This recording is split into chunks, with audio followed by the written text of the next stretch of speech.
The lotion is from EO.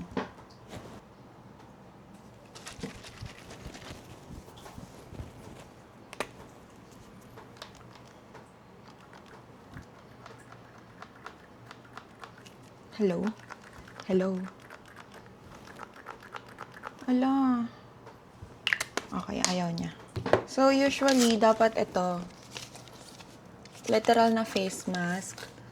So, sa Watson ko ito nabili. 3 for 100 siya. Iba-iba lang yung pinakita ko. Para, yes. Better siya if the night before mo siya gagamitin. Para babad na babad talaga yung face mo sa moisturizer. And then, ito na lang ang gagamitin mo before makeup. So, since hindi ako nakapagganto kagabi, okay lang yan. This one, the Originote na pang morning na moisturizer. Nandito kasi mirror ko. Meron din akong Sunny's na moisturizer. Tinted moisturizer siya. Pero medyo mahirap kasi siyang i-blend sa face. Kasi ang thick masyado nung consistency niya. So, ang hirap niyang ilapat ng maayos. So, hindi ko rin siya nagamit. I'm gonna add more dun sa mga may dry patches. Like here sa nose. And sa noo ko. And then, lip balm.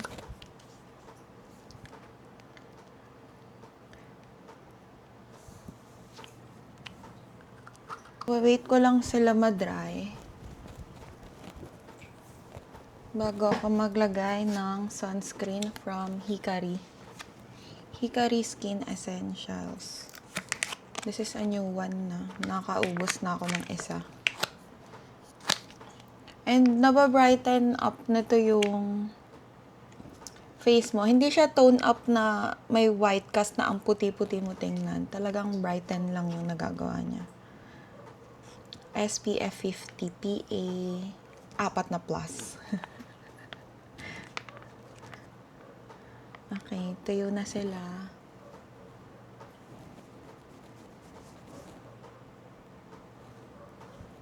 Sometimes, pag pumapasok ako, ito lang yung nasa face ko. And then, blush on. Tapos, okay na ako. Since nababrighten up niya nga yung face ko, maganda na siya kasi glowy na tingnan yung skin ko. So, sabi ng derma ko dati, dapat daw madami ako maglagay ng sunscreen sa eyes ko.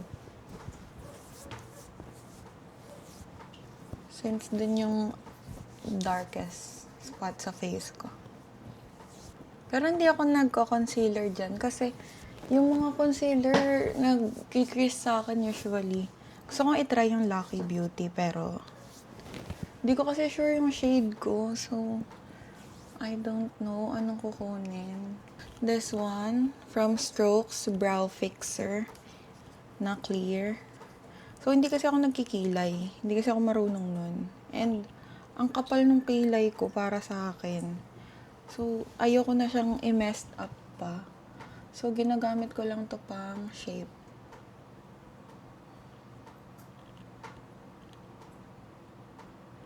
Like, pinopoint ko lang yung mga dulo ng brows ko. So, next one is concealer from Her. And, recently ko lang to nagamit kahit matagal na siya sa akin. So, nilalagay ko siya sa mga spots ko here na dark talaga. Diyan siya sa mga spots na dark. Pero, ang gagamitin ko kasing foundation is Easy. And, super ganda na nito. So, hindi na ako maglalagay ng concealer. Papatungan ko na lang siya if kulang talaga yung coverage niya. Pero, pag easy yung gamit ko, hindi na ako naglalagay ng concealer. Kasi, pansin ko sa kanya, the lesser product na sinasabay mo sa kanya, mas maganda yung lapat niya sa skin mo. And, sobrang ano to, pag mas matagal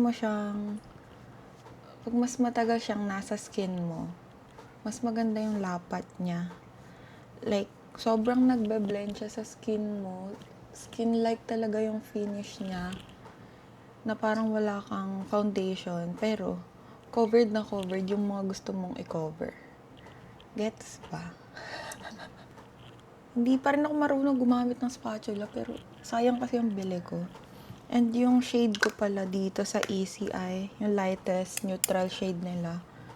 Kasi yung sumunod dito, parang ang dark niya sa other spots ng skin ko. So, hindi ko siya bet. So, ito yung ginamit ko, yung lightest shade.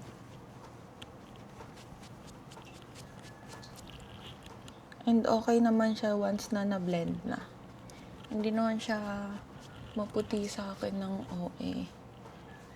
And syempre magko-contour ka rin naman kasi. So, mababalance mo pa siya. Consistency ng foundation na to, hindi siya kagaya ng Strokes and Enigma. Kasi yung tatlong yan yung napagko-compare and meron din ako nung dalawa. Ito, runny siya kumpara dun sa dalawa. So, mas manipis talaga siya. Pero, sa coverage naman, hindi rin naman siya nagpapatalo vibes. Hindi rin siya nagpapatalo. Maganda din yung coverage niya. Pero syempre, compared mo dun sa dalawa, mas makapal talaga yung dalawa. Pero since pang everyday ko nga siya and pang school, pang ganyan-ganyan lang naman, pang dyan-dyan lang, hindi ko kailangan ng super duper full coverage. And mabigat din kasi sa face pag sobrang makapal yung makeup na ipapatong mo. So, ayoko nun. Kasi, pag nagpawis ka konting ano mo lang, kakapit dito yung foundation. So, ito hindi. Kasi nga, pag nagpapawis ka, basta nagpapawisan yung face mo, lalong pumapasok, lalong maganda yung lapat sa skin mo nung makeup, nung Easy Foundation. Parang super skin-like talaga siya once na maganda yung ayos nung makeup mo. Isang ginagawa ko pa is, pinapatungan ko ng powder. Any powder na meron ka, loose powder, ganun. Yung mga nilagyan ko ng foundation na makapal. Sineset ko siya sa powder. Like, super madaming powder ilalagay mo and hindi mo siya gaanong itatap-tap. Parang ikakalat mo lang siya all over. And then, let it rest for a while.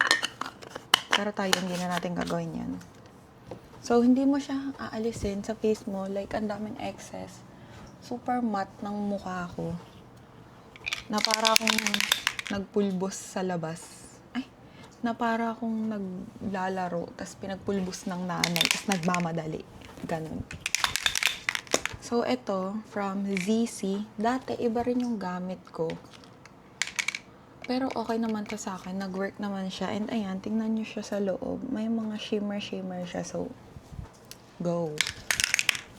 Ayan. Tutunawin mo lang yung mga powder na nilagay mo gamit to.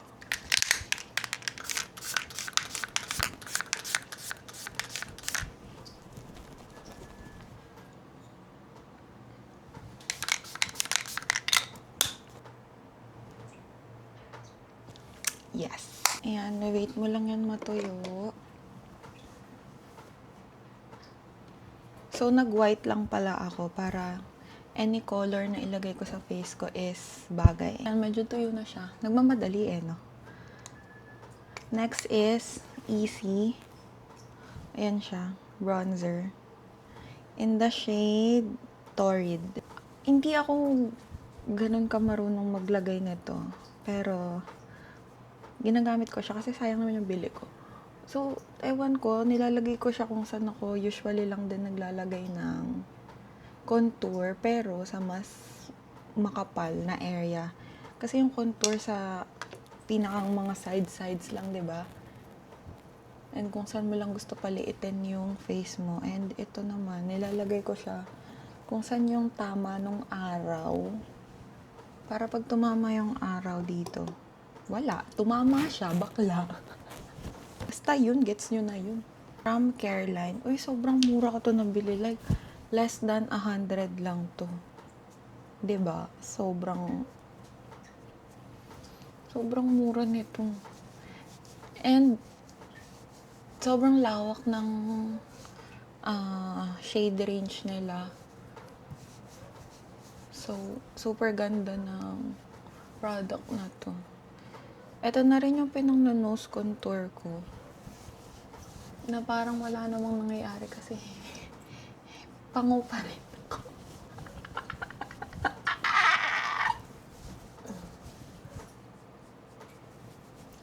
So, napapansin nyo, dito ako naglalagay. Hindi lang siya dito, pati dito. Kasi nabasa ko yun. Ay, napanood ko yun sa TikTok.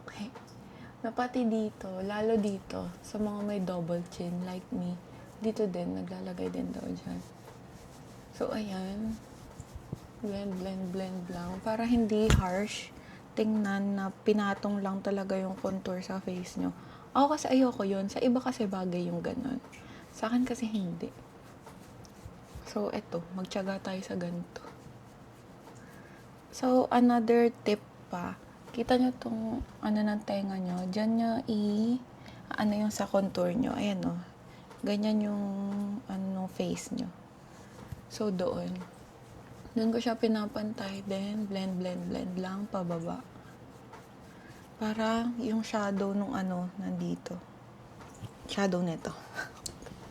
Ang pangit mag-video. So, wag nyo akong pakinggan. Kung mali rin yung mga ginagawa ko.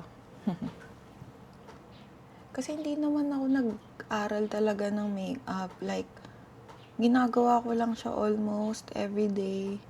Noong lagi pa akong may pasok sa school and laging may gala. So, lagi ako naka-makeup nun. So, dun lang din ako natuto. Kaka-makeup ko everyday. At ang malala dun, bili ng products. Like, super excited kasi ako sa pag-makeup. So, ang dami kong naipon. Yung iba binigay ko na kay mami. Kaya ang dami kong products ngayon. And binibili ko naman sila ng sale. Lagi ako nag-aantay ng sale. May nangyari ba? May nabago ba? Blush on. So, hindi ako nag-concealer. Sa akin, okay na to. Very skin-like. Parang, ako pa rin to, si Maika. Mga best cream blushes ko. Cream blush ba to? Liquid blush ko is from Vice Cosmetics in the shade Always Sweet. Ito yung nila, dewy. And then, ito, sa Chuchu Beauty. Ito, maganda to sa summer makeup. Mga peachy color. Hindi ko alam kung peachy color siya sa camera. Pero peach yung color niya. Ano man shade to? Ayan o, feeling peachy. Ayaw maniwala eh. Gamitin ko. Kasi, wala rin akong powder to set this. Wala akong peach na blush. Powder blush. Kasi doon ako sanay. So, ayan. Marami akong maglagay ng blush on. Talagang OA. Ayan, ganyan. Literal na nasa eye bags na area. Tapos, hindi ko siya gaanong binababa, hindi ko gaanong tinataas. Lalagay din ako dito. Lalo dito sa tip ng nose. Parang, Tapos may nabasa pa ako, naglalagay sila dito. Under this, dito, tsaka dito. Pang pa baby girl daw yan. Baby girl. Sobrang OA naman nung ko blush on. Para naman akong sinaing na may hotdog. Nag-overheat pa ang camera. Ilang minutes na ba ako So, eto, blush on. Ang tatak na nakalagay, CoverGirl, classic color. Basta bigay kasi ito ng nanay ko and super lapit nung shade nung liquid blush ko dito sa powder blush na to. So, ganap na ganap. Ako hindi ako nagaganon. Tapos tataktak ko siya dito lang din para masalo pa tapos magamit. So, ito yung pang set ko. Kasi nga, same color sila. Tapos, may glitters pa siya. So, ayan. And maganda siya ha. Nagamit ko rin to nung lumabas kami ng friends ko noon. And hindi nawala yung blush on ko talaga.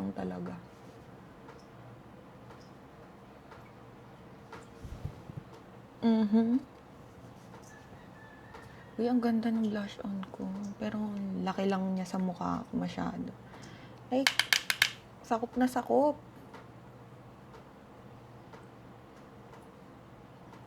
Sakop na sakop naman niya yung cheeks ko. Pero okay na yan. Feeling ko hindi ko na siya isa-set ng powder kasi medyo matte na siya. So, eto, kakabili ko lang. Ita-testing ko pa lang siya. Vice Cosmetic Lasting Liner. Gel liner yata to. And ngayon lang ako magje-gel liner. Kasi ang gamit ko lagi yung ano yung tip niya. Parang ballpenny vibes. The shade Jet Black. Hindi ko alam magpo-focus ba yan. Pero, para siyang crayon. Ganon. Yung sa Crayola. Natatakot ako.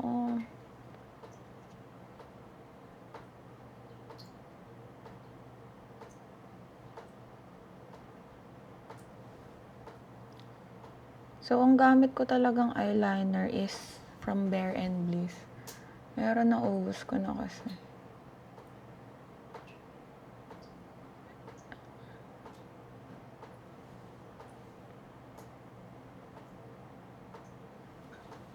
Eto ha, hindi ko mapapantay ito sa kabila.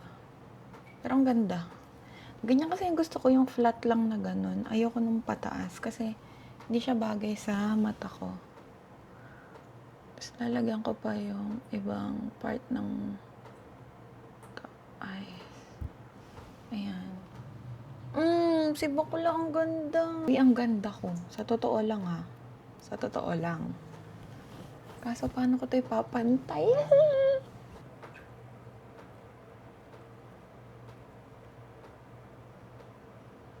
Lata ko nang hindi pantay. Mga humor na hindi ko inadapt. Ngani laro. Iibahin ko na yung title nito. Kasi dapat yung title. Para akong magtuturo. Yun pala. Lalagay ko. How I do my makeup as a beginner. Ayan siya. Uy, pero maganda to. Ang ganda nito. Medyo malapad lang yung tip pa niya kasi bagong gamit, syempre.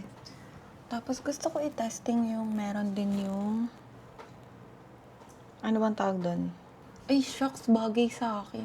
Bago ng dagdag na title. Attempting a new style. Be, ang ganda ko. Hari-hari. Like a bag of Takis. I'm the shit. Uy, ang ganda. Pero hindi ko siya pwede gamitin lagi. Siyempre, saan babunta ko? Sa school.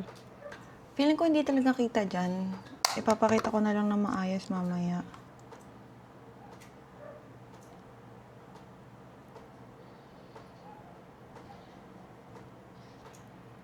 Kasi ang foundation ko yata 6 na. Ilan ba mukha ko, te? Isa lang naman. Maybelline Lifter Gloss, shade Petal. Tapos Kiko Milano na 3D Hydra Lip Gloss, shade 17.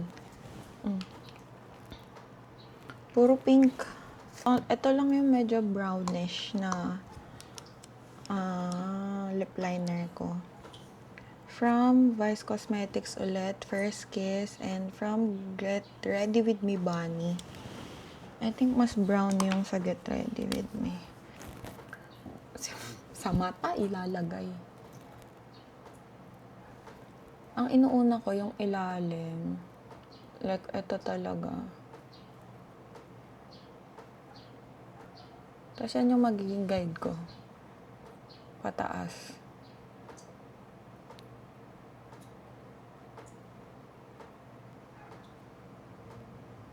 Kita ba? Dito kita eh. Kayo, bahala kayo. Next, eto, since medyo may pa-V naman yung akin, hindi full na pag ganun. Yun din yung inuuna ko. Yung pa-V, like, ayan. Tapos, kabila. Gets? Ayan. Tapos, tsaka ako siya susundan ulit. Yung Kiko Milano na 17. Ito, super love na love ko rin to. Like, ang bango-bango niya. Tapos, ang sarap-sarap niyang tingnan, amuyin. Sobrang ganda.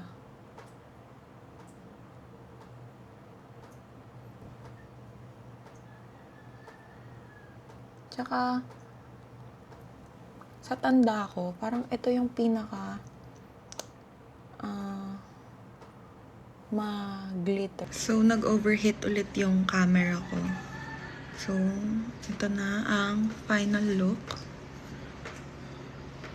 Naglagay na lang ako ng konting fake freckles. Though may freckles talaga ako. Pero natatakpan ko nga kasi siya nung foundation. Ayan na siya. Mema?